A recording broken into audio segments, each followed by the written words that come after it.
মাহে রমজানের রাত্রের বেলা আল্লাহ সুবহানাহু ওয়া তাআলার এই শক্তিশালী নাম যদি কেউ 100 বার পড়ে, আল্লাহ সুবহানাহু ওয়া তাআলার কাছে সে যা চাইবে সে তাই পাবে। তার ধন সম্পদ দিন দিন বৃদ্ধি হতেই থাকবে। সে এত ধনী হবে যা ঘরে টাকা পয়সা রাখার জায়গা পাবে না।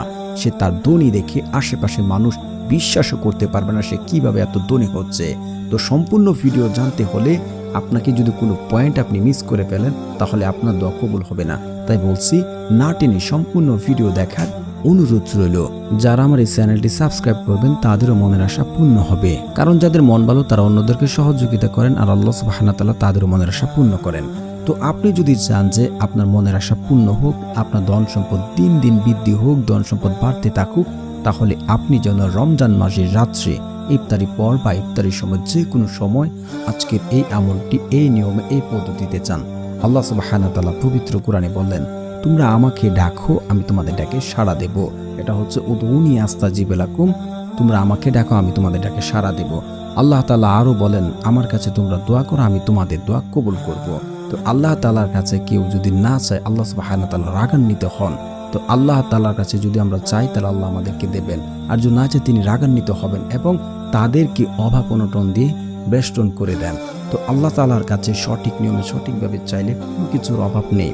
আল্লাহ রাসূল সাল্লাল্লাহু আলাইহি ওয়াসাল্লাম হাদিসে ইরশাদ করেন, কোনো ব্যক্তি যদি আল্লাহ তাআলার কাছে দু হাত তুলে আল্লাহ রাব্বুল আলামিন ওই ব্যক্তিকে খালি হাতে ফেরত দিতে লজ্জাবোধ করেন।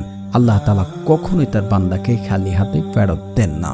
তো আপনাদের কিছু শর্ত মানতে হবে যদি আপনারা আমল দ্বারা ফলাফল পেতে চান। তা হচ্ছে যে ব্যক্তি হারাম খাবে তার দোয়া কবুল করা হবে না। যে ব্যক্তি আত্মীয় সম্পর্ক চিহ্নিতকারী ওই ব্যক্তি যদি দোয়া করে তার দোয়া কবুল করা হবে না।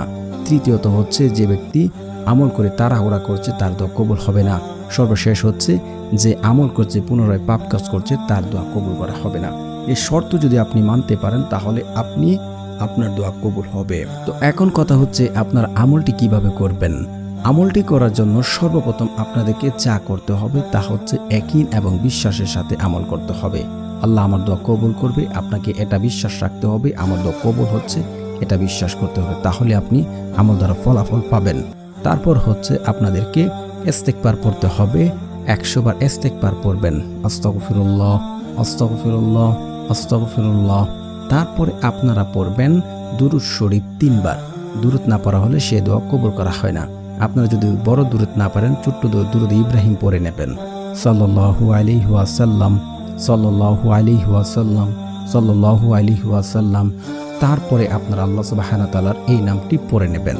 তো প্রিয় বন্ধুরা, যারা আমার চ্যানেলটি সাবস্ক্রাইব করবেন তাদের মনের আশা পূর্ণ হবে, কারণ যাদের মন ভালো আল্লাহ তাআলা তাদের মনের আশা পূর্ণ করেন। অবশ্যই আমার চ্যানেলটি সাবস্ক্রাইব করে দেবেন। আল্লাহ সুবহানাহু ওয়া তাআলার সেই নামটি হচ্ছে ইয়া আল্লাহ ইয়া আল্লাহ ইয়া আল্লাহ। এভাবে আপনারা আল্লাহ সুবহানাহু ওয়া তাআলার এই নামটি পড়ে আল্লাহ তাআলার কাছে 2 হাত তুলে দোয়া করুন এবং ফলাফল নিজ চোখে দেখতে পারবেন ইনশাআল্লাহ।